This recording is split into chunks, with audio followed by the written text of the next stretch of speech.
Demonyong Emperador Kabanata 673. Nagpapatuloy.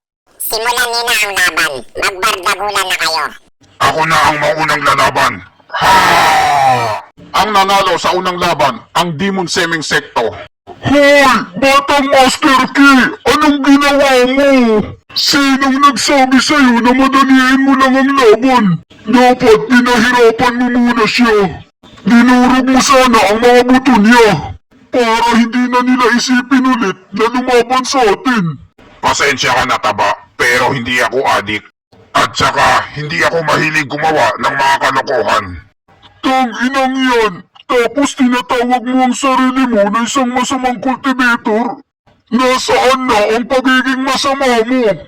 Sa ikalawang laban, ang nanalo, Demon Semeng Secto. Pasensya ka na, Taba, pero hindi rin ako mahilig sa ganon. Hindi rin ako adik. Mga buwisit kayo! Ghost Tiger! Ikaw lang ang maasahan ko! Ipakita mo sa kanila ang pagiging demonyo! Tangin ng Tabato, napakaingay. Isang sapat pa lang sa akin, ni One Punch Man. Aray! Nawalan siya ng malay dahil sa isang sapak lang. Ang nanalo sa ikatlong laban, Demon Semeng Secto. Pasensya ka na, Taba. Hindi ako nagugutom ngayon. Kaya ayokong kumain. Nagda-diet ako. Oh, Gag! Anong kinalaman nun? Sa pagpatay mo ng tao, kailangan ba nagugutom ka? Magaling kung ganun. Malalim na rin siya magsalita ngayon. Malaki ang natutunan niya kay matandang ewan sa pakikinig niya sa mga marites nito. Magsisimula na ang ikapat na laban. Sa pagitan ng Mystical Heaven Secto, Kencheng, laban sa Demon Semeng Secto na si Lucy. Pumunta na kayo rito sa arena para makapagbardagulan na kayo. Teka lang muna, matandang referee. Gusto sanang hilingin ng Mystical Heaven Secto na kung pwede ay 4v4 na lang ang laban. Anong sabi niya? 4v4 ba ang laban? Hindi maaari. Ang ibig lang sabihin nito ay mayroon silang malupitang pormahan na ginagamit ng 4 na tao. Kung ganon, ilabas mo sa akin ngayon ang tinatago mong malupitang pormahan. Ito na, matandang referee, ang 4 na elemento ng cycle ng ari.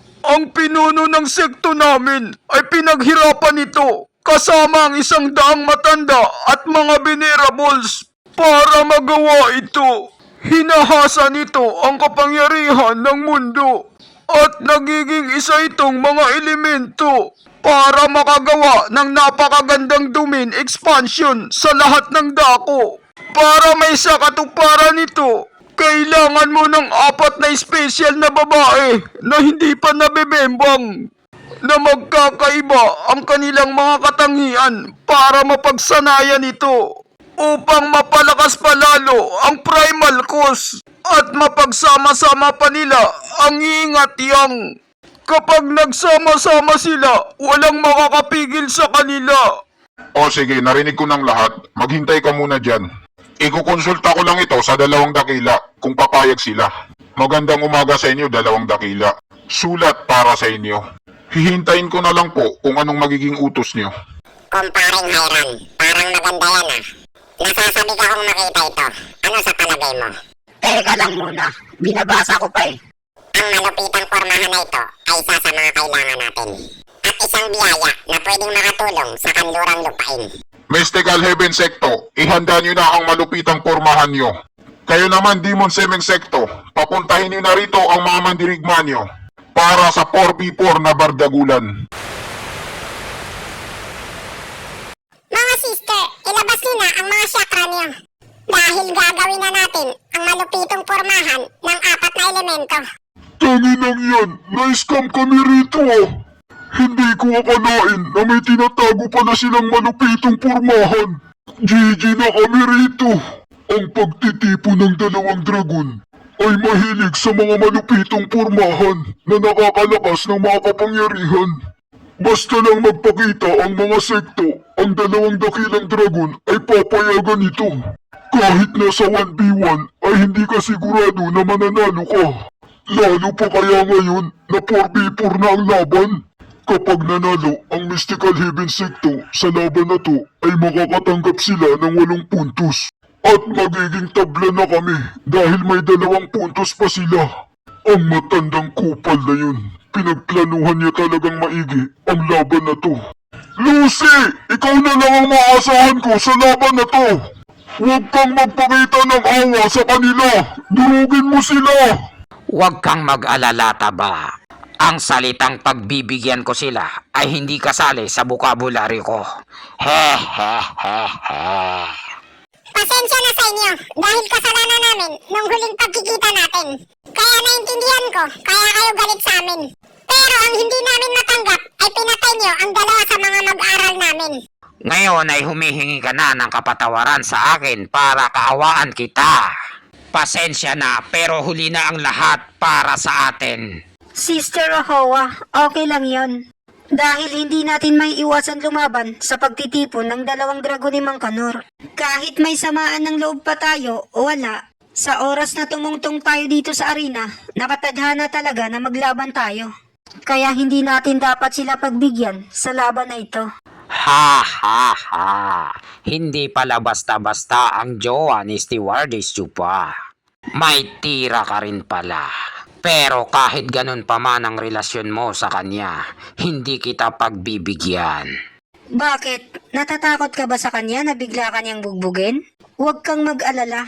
Ayos lang yun. Nakapagdesisyon na kami sa isa't isa. Na may kani-kanya na kaming buhay at wala nang pakialamanan. Sos, kunwari ka pang palusot, huling-huli na kayo sa akto. Tangina, ba't hindi pa sila naglalaban? Nagmamaritisan pa sila. Tungkol sa love life ko. Sa tingin ko, hindi masyadong mahalaga kay Chupa ang chicks na ito. Kaya ayos lang ito para sa akin. Kung yan ang gusto mong mangyari, huwag mo akong sisihin kapag winasak na kita. Katon, jutsu, poison breathing technique, mabahong hininga. Ginamit niya na ang kanyang pangataking kaluluwa. Humanda na kayo mga sister. Gagamitin na natin ang malupitang pormahan. Trafalgar Law, Domain Expansion, Room. Humanda kayo, papasukin ng aking mabahong hininga ang malupitang pormahan niyo. Anong nangyayari? Bakit hindi tumalab ang malupitang hininga ko? Kahanga-hanga ang malupitang pormahan nila. Gamit yon, kaya nilang pumalag sa isang ethereal stage. Imposibleng ganun-ganun na lang ang nangyari. Parang may mali dito. Kailangan ko tong tingnan gamit ang Siege Mode ni Naruto. Anong ginawa mo? Kupal ka talaga, Lucy. Ang lakas ng loob mong saktan ang baby ko may love so sweet. At dito nagtatapos ang Kabanata 673. Maraming salamat po sa panunood nyo, mag-subscribe para laging updated sa buhay ni Chufa.